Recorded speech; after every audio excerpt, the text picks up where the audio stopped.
Hi, so I'm Alexandra Pisco. I have a company, a consulting company called Pisco and Co.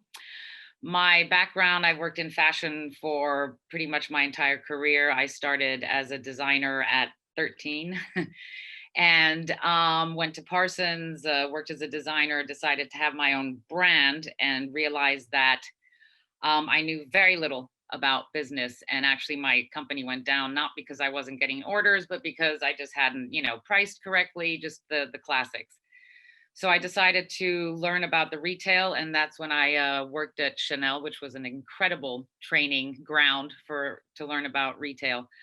I then moved to New York City. At that point, I was based in Brussels. I moved to New York City and basically started working as a freelance designer and happened upon the world of trends and working for trend companies. And so then I actually went into trends for about 10 years because I then got fascinated by the fact that fashion is a reflection of trends, that a reflection of socio-cultural trends. And so I really got interested in socio-cultural trends and kind of what was going to affect the eye of the consumer.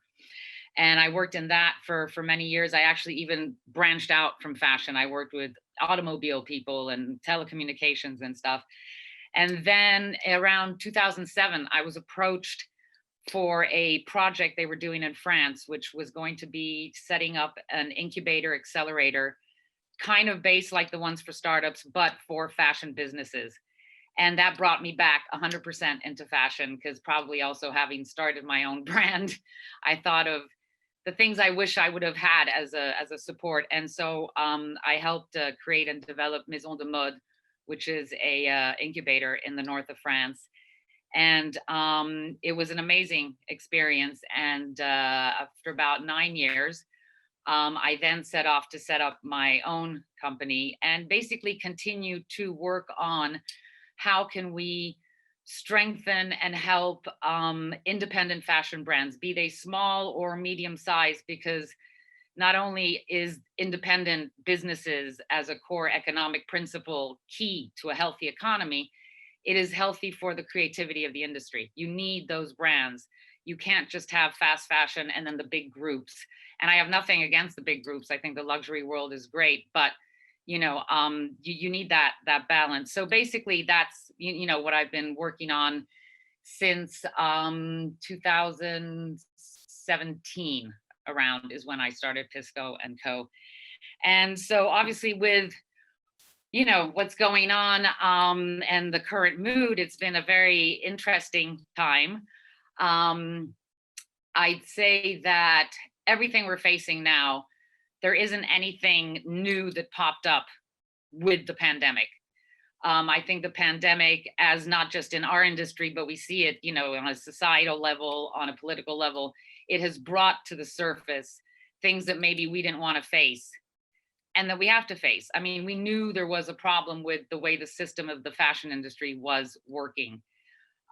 We knew that people were buying differently. We knew, all of these things. We were seeing the trends already, but it's just really hard to change something that, it's funny, humans have it's sometimes don't like change. And I think this time right now is really a proving ground.